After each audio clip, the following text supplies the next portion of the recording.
Hello, and welcome back to the channel in another one of the judging videos. And in this one, we're going to look at Chabig versus Highland Park's match play. Now, on my fourth pin set, we're going for pin 4, I think is the one I haven't played. One thing I have done, put it on just the front line, and I've switched up the wind direction a little bit from what both have suggested. Obviously, if that makes something unreachable, we're aware that that's my decision, but I want to see how it plays in different winds. They've both specified a same kind of prevailing wind. It's interesting to try something a little bit different. Now, the way the match play is going to work is I'm going to play the whole front 9 on this course. Yeah, I don't think I've played this bit. And kind of remember those and then work out how those compare holes wise to the front 9 on Highland. And play the back 9 on Highland because it keeps me going and saves me having to exit out a little bit. And then kind of see where we're at overall. And generally, that helps just look at a course in a slightly different light. Okay, so we can take it on here if we want. I don't think I need to, given how short it is. It says hitting a 3-wood right into the bunkers. Okay. Oh, not even the bunkers, heavy rough. I do like the way this green sits and has that little pocket.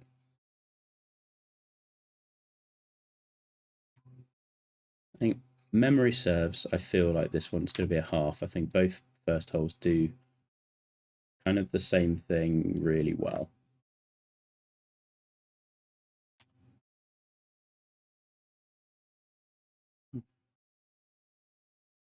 But yeah, solid enough. I still think that other course in the background does look a little barren. That doesn't necessarily help, I don't think. Okay. Yeah, definitely haven't played this pin. That's much more challenging than I've had. I think an eagle to the pin at the back, an albatross to this pin where it kicked off the slope and rolled in, and I can't remember what I had, maybe a birdie to that one. Tee shot's kind of just hit the fairway. It's more a setup shot, I would say, which is fine. Very short approach, this one. I think the green complex is really nice. Hold on. Didn't quite have it.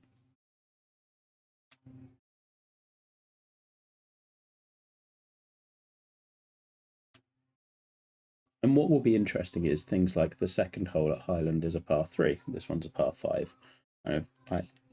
You have to balance that and go which one was just the better hole in its own right.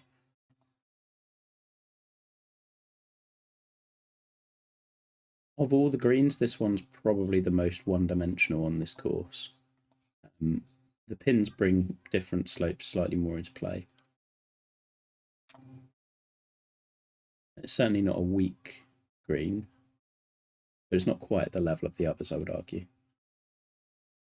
But it's one of those also where, like, you kind of look for devil's advocate stuff. You need one like this somewhere, or like you need something a little bit different. They can't all do the same thing, or they don't shine as well. And this round should go a little bit quicker. Like, I've done a lot of my looks into the course in depth. Like, we've played two. The first round I think was 40 odd minutes, second one 30 odd. This has still been my favourite green site on the course.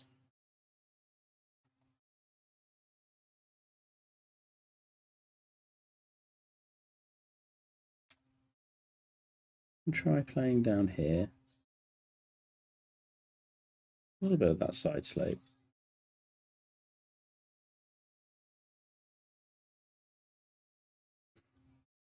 I love the green contouring. And I love the way the green sits. I'm not sure how much the rest of the hole is really doing for me. It's on a side slope. It occupies a great location, but it is basically driver wedge. And like, I'm not saying it's without any thought, but you can run through the fairway. It's a good hole. Is it like one of those where you drop everything you want to play it again? I'm not sure. The green is awesome though.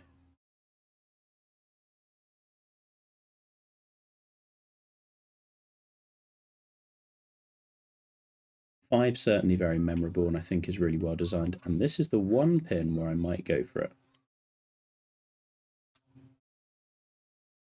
Got the swing I wanted as well.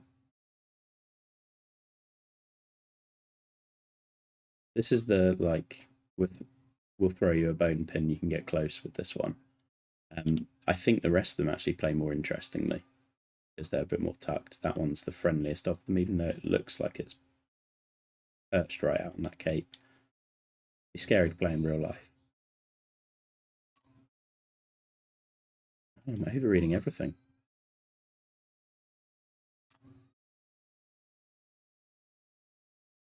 Okay, 5's a strong hole. 6 I really like. I think it's one of, not the best par 3 on here. Might be the best par 3. I think I prefer. Yeah.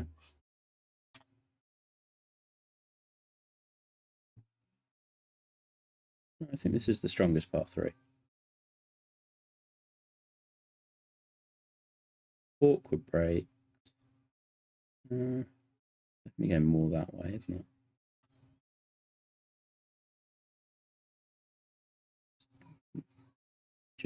Just had enough.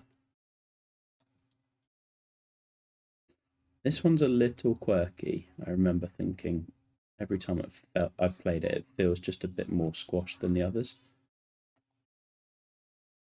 Again, really like the green.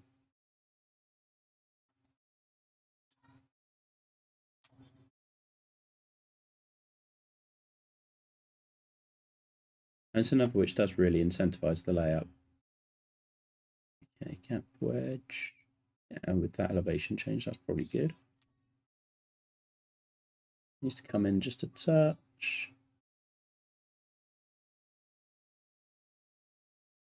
It's another one of those slightly wonky pins.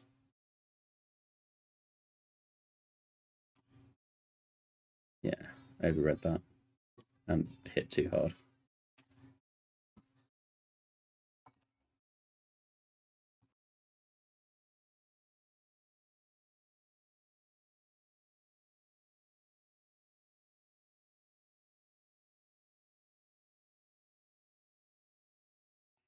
Okay, 8 we remember as being that particularly challenging par 4, which I think possibly goes a little too heavy on the challenge, particularly if you have a slightly shorter driver.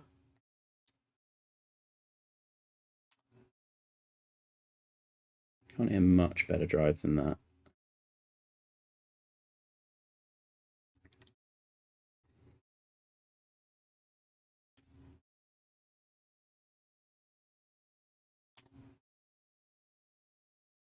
The first 9 holes when you're doing the match play is just trying to remember as much as you can. So if I'm not talking quite as much, that's part of it.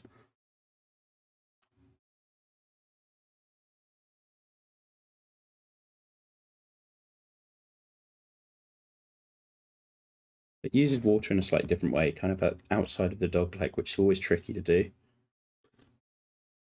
And then 9, we're going to have a battle of par 3s. I think this one's solid.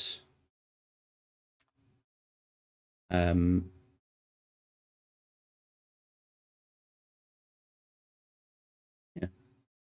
Requires precision, certainly.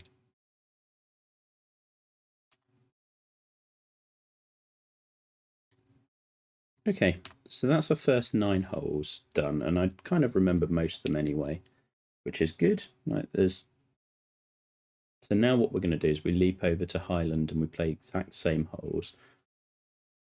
Well, the front 9. And we come back. Pause quickly. Okay, I'm back and good to go on Highland Park. So this one we're going to play the full 18. But in particular, we're going to go through the front 9 and I'm going to score those as we go and kind of talk through why I think one might be better than the other. Obvious spoiler, I don't know the result of this yet. This is, you're seeing me doing it as I do it. And I'm just going to compare holes as we go. Okay, so first hole, we have this gentle opener, pin tucked behind this bunker. You've got options as to whether you lay up or you go for it a bit more to kind of, and the more you go for it, the more I can gain that little, I guess, a little angle, but I don't think I really need it. I'd like the green to be spiced up just a little. I'm just going to play a 3-wood into there. Kind of an undulating fairway as well, which gives you a little more to think about.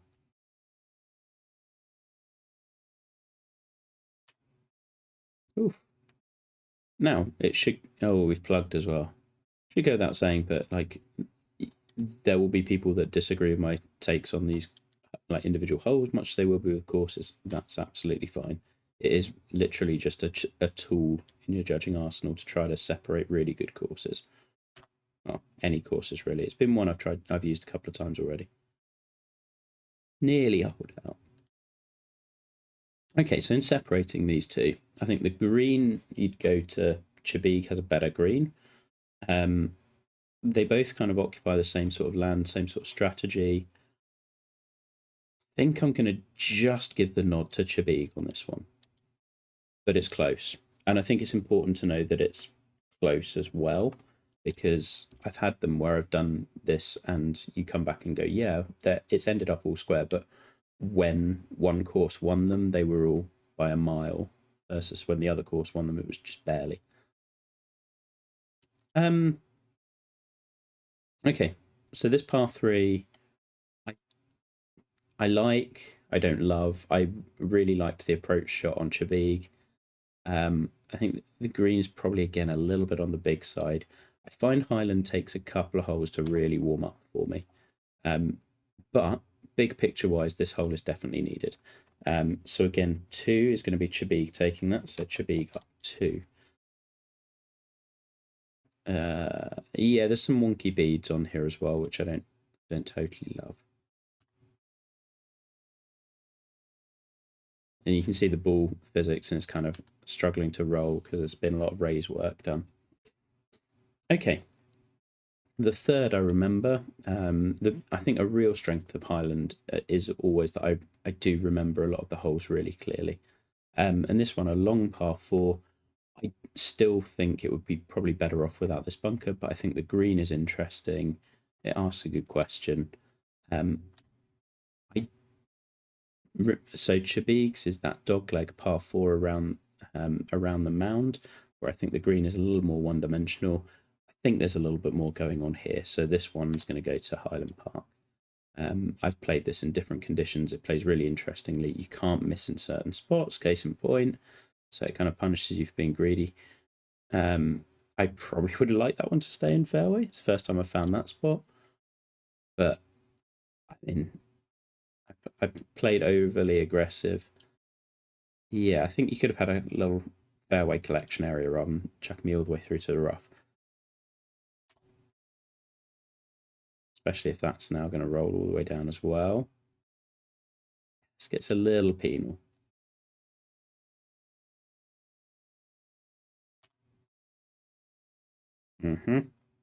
Especially when you don't have this shot, which I do not. Let's try pitching wedge chip. Or 9-iron chip, why not?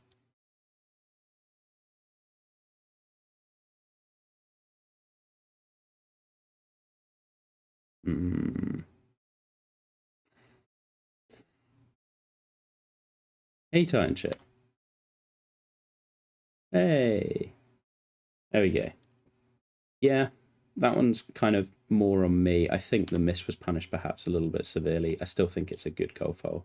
Still think it takes it, even though I've put an 8 on the card. It's impressive work. 4.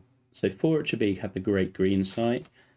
So we're back to Chabig +1 after that catastrophe on that shot. This one has interesting options. So we've got drivable par 4s on each course, 4, then 5. Kind of would have been nice to put them against one another, to be honest. I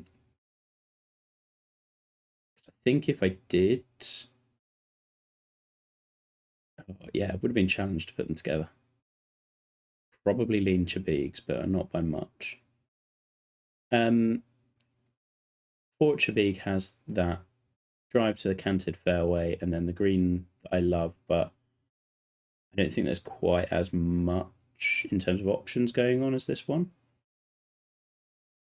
Again, that's partly the nature of the hole, and I think you have to bear that in mind. Like, a short par 4 is inherently going to have more options usually than a mid-length par 4. I've played this one different ways every time I've played it. I think it's a really good hole.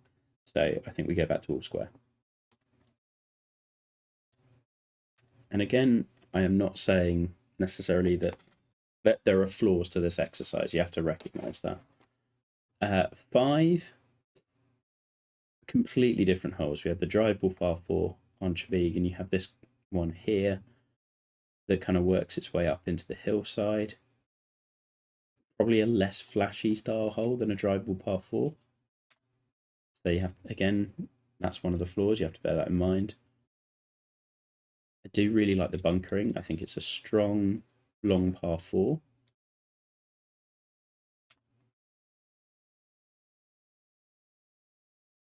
And I like the way you've got different ways to get it close. I think having given the drive ball par 4 because of the options to Highland on the previous hole, I'm going to do exactly the same but in reverse. So Chabig gets it purely on the, so back to +1 for Chabig, purely based on the fact that there's multiple options, and I think that balances out. Okay, 6 was the one that worked out for Chabig, had the long curving bridge. As mentioned before, 6 at Highlands, one of my favourite holes in the contest. I'm playing over this way this time, definitely. So it has a lot of fighting to do to try to beat this. This is a very tough green to get to if you're not going in with the shorter iron. I don't want to be putting from above the hole, so I'm laying up. Lay up a little pinched here. It definitely plays less well in this wind, and I'm aware of that being a me decision. Oh, bastard it, which is not a good move. At least I've got an angle here of sorts. Yeah. I think this one maybe showed its flaws a touch more in this wind. I still think it's one of the best holes on the course, and I really like it as a par 5, back to all square. Okay, 7 on Chabig was... struggling to recall. Wasn't a par 3. Okay, I remember this one. So you hit driver and you try to get down to the left-hand side, but it's nice that I've gotten a little bit more caught up because you get an interesting approach and you're judging lie as well as elevation and wind. Like, I think this is a very interesting shot. I remember what I've done. I've gotten 6 and 7 modelled up. 6 with the short par 3, wasn't it? Whereas 7 was the one with the curving bridge. In which case, I'm going to go for 6 was a half between both, so Chabig remains 1 up. I thought it was an excellent short par 3. Does absolutely everything well. I thought that was a really interesting par 5 that has a lot of good land movement going on. This one will go to Highland Park. I think 7 on Chabig doesn't work for me on all levels. This one, I think, has some of the more interesting land movement, uses it creatively. So we go back to all square here, which feels right. Okay. This one's an interesting one because we've got what I would hesitate to use the term weaker holes, but on both courses, I think there are difficulties with 8. So if you remember, 8 on Chabig is that long par 4 with the reverse camber, and then this one, it's just a little squeezed in the landing area and off the tee, and it forced you out. Well, it forced me out outright last time. Ugh. I didn't really feel I had too much risk unless I went way off with that. I think this one's solid. It's not really grabbing me as a par 5 as I'd maybe want them to. Certainly not in the way that 6 did. I think 8 goes to Chabig. I think it does a lot of good with the water. Yes, it's a little bit pinched.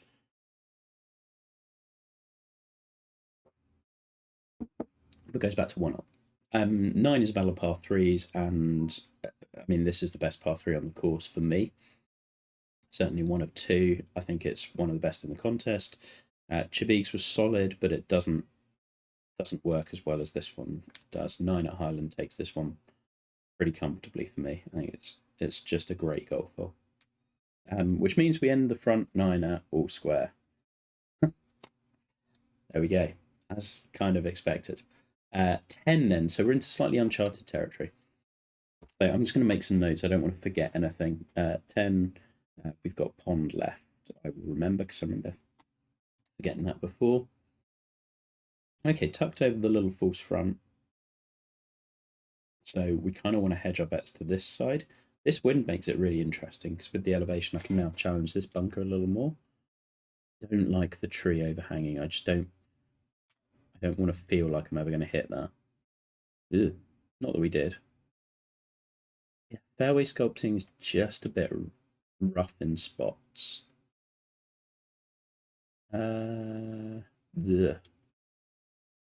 Yeah, I've hit the worst tee shot imaginable. Deserve whatever I get.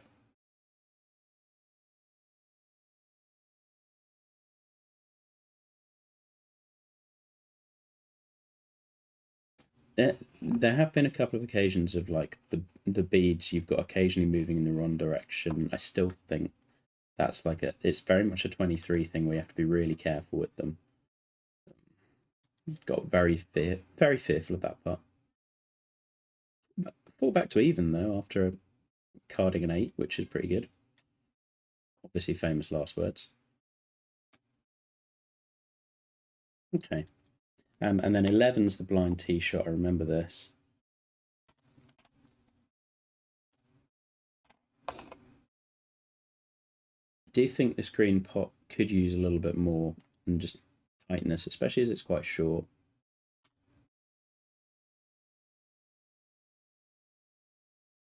And there's not, when it's blind, I think you can extend the distance because you're kind of giving up the tee shot a little bit when it's blind, just for sake of blindness, which isn't really an issue in game compared to in real life, where it can be really intimidating.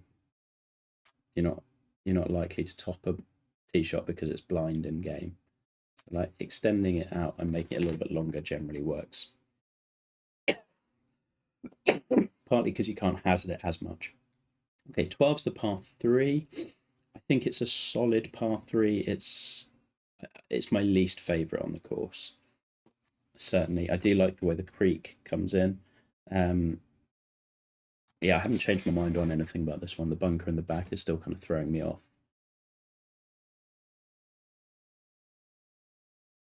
And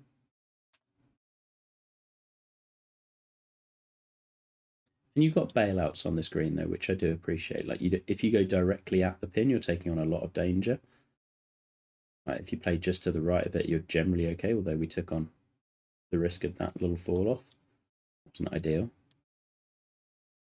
I like that we see 17 just to that side and get a little foreshadowing of that. Always a cool trick.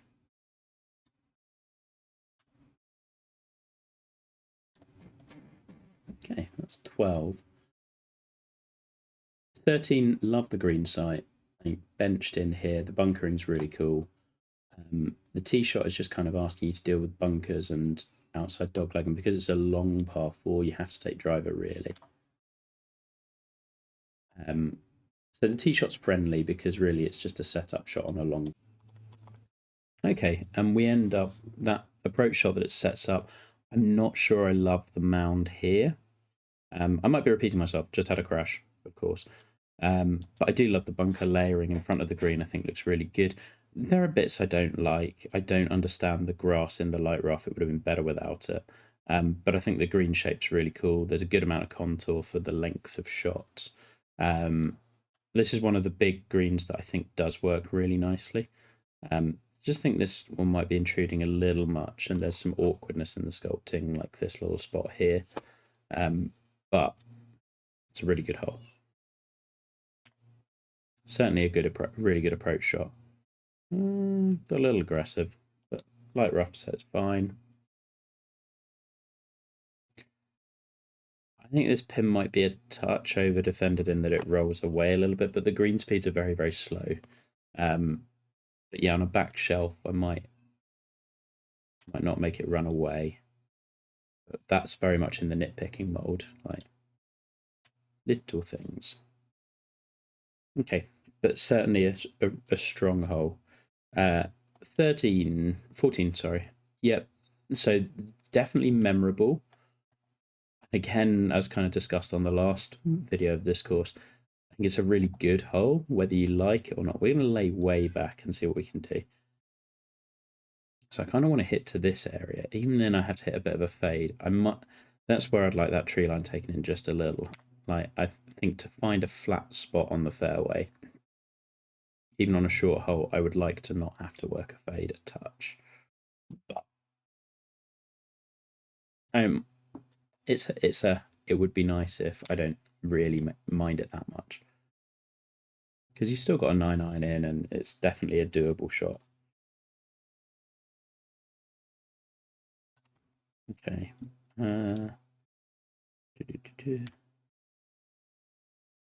Really cannot judge putts.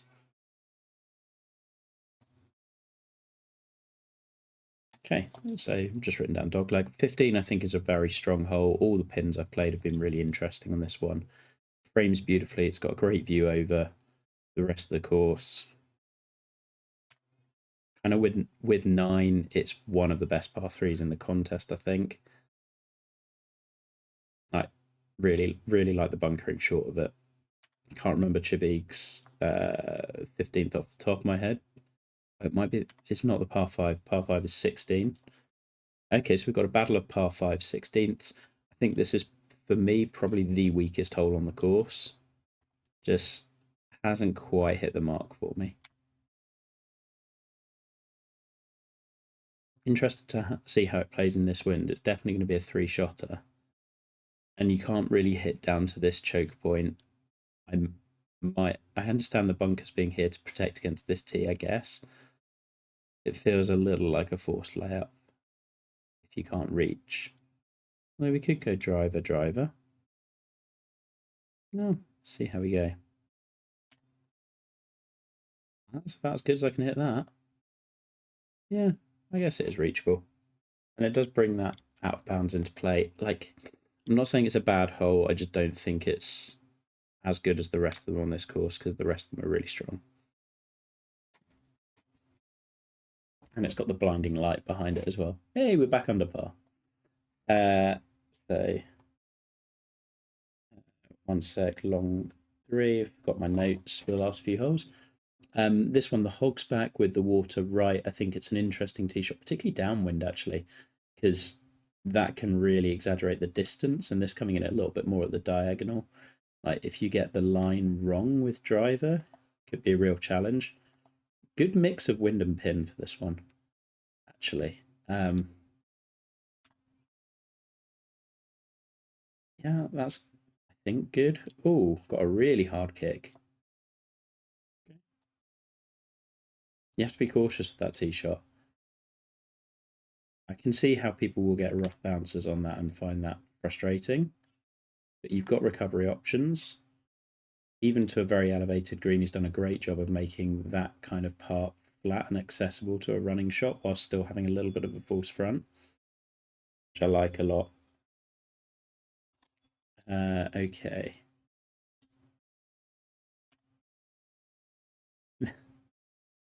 Pretty standard.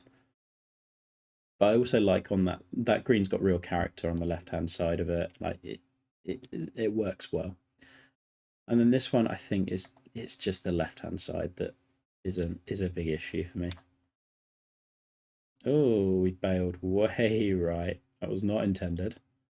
Just held on to light rough. Yeah, got lucky with that one. The problem with this one is very much the approach, like the fact that this is so wide open. It's kind of protected against by the green. Certainly for this pin, going left would be problematic. But yeah, it's a little awkward as a closer. I'm just going to try and... I was hoping I might be able to bank it off the slope a little bit and earn a bit more.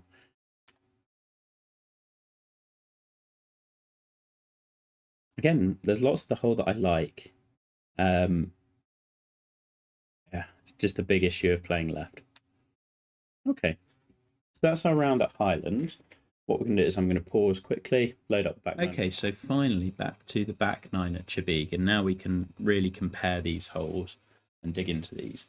So the 10th at Highland was that dogleg right with the water on the left, and the sculpting I thought was kind of severe. This one, you've got a lot of options. You can play to a variety of different locations depending on the pin, and I think the green kind of encourages you to play to different places. For this one, we're going to go somewhere down here. That slow's not helped. And missed a very kind of generous fairway. It's kind of pinched.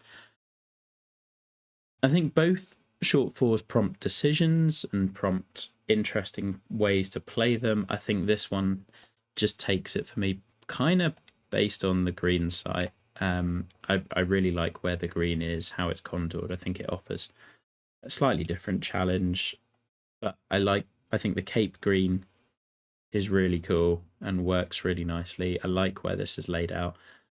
It's a challenging short four, but it's done really interestingly. Yeah. So Chibig goes back to 1 up. All right, 11. This isn't a difficult one because I don't love this tee shot, but I really like the approach shot. And how do you manage those two things together? I just think the tee shot's a little bit too pinched. And try and play down this way, but then if you do, yeah, it's just kind of really risky on both sides. Okay, and then it's defaulting us to a 3-wood, which I didn't notice, but that's fine. And obviously you can play 3-wood on a par 5, that's fine. And I remember you can kind of work it in that way. It just, I would have given up the tee shot a little bit more, but I understand why he hasn't. It's a little bit too tight for me. Now, if we're comparing that with Highlands 11, it's that blind tee shot, which works nicely, and then the approach shot, which again is also fine. Neither of those two shots is at the level of Chabig's approach shot, but I think together it's kind of a halved hole. I love the approach shot on Chabig, but I don't really like the tee shot. Both shots on Highland are fine, so I think kind of evens itself out. 12 on Highland was that par 3 that I thought was probably the weakest of the set. Still a solid hole. As a par 4, this one's a mid 4. I think this one is fine. I don't think it does. It's good for balance, definitely. But as a standalone hole, I don't think it's doing as much for me as maybe it could. I'll sit down. I've had some really ropey shots into this green. That being said, it just doesn't quite grab me as some of the other holes. Part of it might be the bunkerless aspect of it, but I don't think so. I think the contouring around the green is probably the best part of it. It's a good hole. It's subtle. Ultimately, I think both holes kind of have the same thing. So 12 at Highland and 12 here. Like, they are solid holes. They're what the course needs. Neither really grabs me. Again, a half kind of makes sense. So Chabig stays 1 up. 13. So Highland had the long 4. I think this is the weakest of Chabig's par 3s. It asks us a decent question. It just doesn't work for me on quite the level of the others. Whereas I thought Highland had 2 really good shots, and the long approach was really interesting.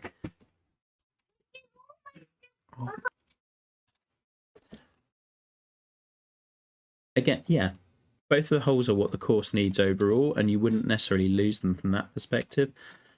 But in a head-to-head matchup, I think the 2 really good shots, principally the approach shot, take it for Highland, so back to all square. 14, you've got that really tight dogleg that's going to split opinion on Highland, which I do like. I'm kind of more proponent of that than someone who's against it. This hole, I think I love the slope on the right of the green. I think the green contouring is great. I love the space it's got as well, and the tee shot's awkward. Do think it's perhaps a little more empty on this side, and you could have run fairway down here, but I get why it isn't there. It makes sense playability-wise, just visually maybe looks a little odd. We're going to miss the fairway left.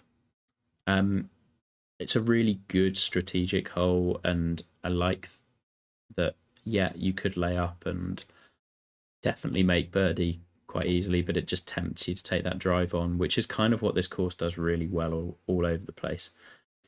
And the green sculpting, again, this is one of the best greens on there, I think, in that it doesn't do much. Got one big main feature and then a couple of little ridges, but between them they create some really interesting pin positions. Like this, so very much you're doing more with less. And that's it. You don't want to go near that side. Chabig takes this one just for me, but it's got an asterisk because it's really, really close. I like both holes. I think this one just offers... If you took the tree line just a touch further back on Highland, I think that probably takes it. That's how close it is. 15. This one's quite a simple one. I like this hole. I think, again, it does what it needs to for a longer shot, and I really like this pin position. How it's tucked in, encouraging you to play from the left-hand side. Unfortunately, Highland... But unfortunately for this one, this is one of, I think, the stronger par fours on Chabig because it's a mid-4 and it's what the course really needs. Just going up against a buzzsaw of like a really good par 3 on Highland. So Highland takes this one. We're about to ball square again. You can kind of see maybe where this is going. I said it was going to be tight. 16, I didn't love the par 5 on Highland. I do really like this one. Yeah, the tee shot, maybe I'd have lost one bunker, but I think the approach shot is awesome. I'll get over. It's a really fun shot over water to a tiny green, and like there's places you definitely can't miss this. I've been long, and that's no fun. If you've got a pin up on the top side, at least I can imagine it's no fun. I'm happy to be just short and like just squeeze it on. That's fine. Yeah, so again, I think this one wins it pretty comfortably, actually. I really like this par 5. I wasn't such a fan of Highlands. Okay, on to 17. Definitely going a bit quicker now. It's much. I feel like I know the course is much, much better. Solid par 3. It is what it needs. I think it's framed well. I do feel a bit of the emptiness coming into play behind the green, which does impact me a little bit. As for comparing the courses, well, Highland... Oh, bailed right. Not a good shot. Well, Highland 17, I thought, had that really interesting hogsback. And whilst it might be a little bit wild, I loved the green and the contouring around it. It was really bold. And I think when Highland does pull off that boldness, it's kind of hard to top it. So I'm going to give this one to Highland. I like the par 3 here. I think it works well as part of the set. It's not quite where the other one is. And then we come to 18, so all square. And 18 is a really interesting one because on Highland, I think the hole would be great, bar the issue with the tee boxes left that you can hit onto. And I'm aware that in real life, that would be no, you just don't do that. However, it's kind of, that's where we are. This one, I feel, is kind of one of the weaker holes on Chabig. I like the green and the way it funnels down towards this back pin and towards the front, but it's not the best green on the course, and it's not the best tee shot on the course. And again, it does open up on some of that emptiness behind that I think could have been done a little bit more to mask. I honestly think this trying to add a second course probably hurts almost all contest courses more than it helps. You can never plant two that effectively. So I think it's a really solid hole, but I think Highlands could be a great hole, just has that big issue. And so it's how do you judge those two? Well, ultimately, I think it's probably going to be a half here, which leaves us all square, which is kind of where I thought this might end up at the beginning. And that's no bad thing. I think that shows that no matter whatever metric you use, it's an interesting tool to try to split the two courses, but it is only a tool. Now, which course ultimately based on this do I think is better? Well, I come back to all of my other takes. I'm just looking at them through a slightly different lens, much as I hate that term. Um, I think Chabig does what it's trying to do really, really well. There's a lot of short par fours, really interesting greens. They're small greens, which have grown on me the more I've played them. I still would like a bit more variety in green pad sizes, but I understand that that was the vision. And sometimes, and I appreciate it's always very frustrating to hear that like a judge simply just prefers the vision of one course over the other. That's when you know you're nitpicking rankings because neither course has really done anything too wrong, and you wouldn't expect that at this stage. There are holes on Chabig I prefer to Highland. There are holes on Highland that I prefer to Chabig. So what am I really using to separate the courses at this stage? Well, I think it comes down to memorability and like which one has the biggest impact on you. And if you had the choice, which one do you rush back to play a little bit more sometimes? I don't necessarily like that last argument as one that judges use because I think it can be so easily coloured on just like your own biases. Um, for me, the things I remember, like Highland has some holes that I think are probably the weaker of the two courses. Certainly, 16 would be one, but I think it also has some of the really strong holes, and I think that's probably what carries it for me. So at this stage, I'm leaning towards Highland. I think where it excels is that variety. I have different lengths of shots in because the whole length's a bit more varied. It flows really nicely from short four to long four to three. It's really thoughtful in that regard. And the where the challenge is like it's subtle.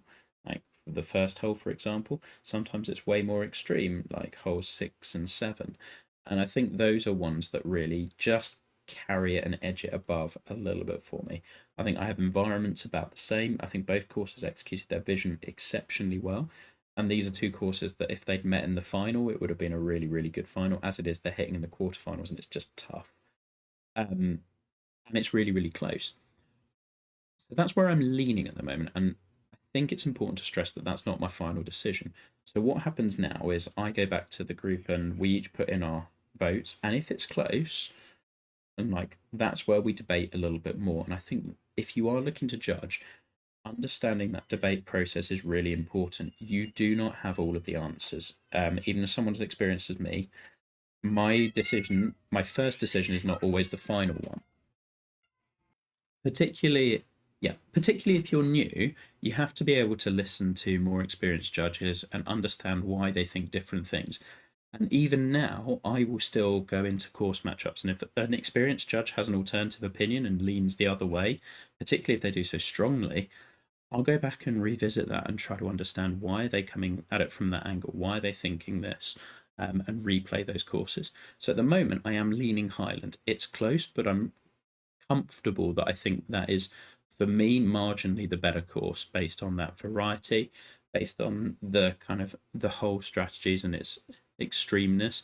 And I think Chabig just did a lot of things very well, but the variety isn't quite at the same level. Um, but it's important that we discuss these and we go through them, and ultimately you come to a decision as a group, and that's why you have a panel of judges. I can pretty much guarantee now not everyone is going to have Highland in this matchup. It will be a split decision, as it should be. They're two really good courses. But hopefully that gives you a bit of an insight into how I would go about judging. Some of the tools I would use. The match play one is really crude, and you've got to be able to recognise that. It's interesting because it makes you look at the course in a different light, and it's a way for me to reevaluate some of the original takes that I had about a course and work out kind of where it falls. If I'd come to this at the end and Chabig had been 4 up, then I'd be like, okay, that's really interesting. I need to go back and consider this a bit more. But the fact that it came out as all squares shows just how tight it was. Anyway, that's where my vote is going and the reasons why. It doesn't mean to say that Highland is going to be the overall winner. It gives you a bit of insight into the process. Hopefully that was useful. See you again soon.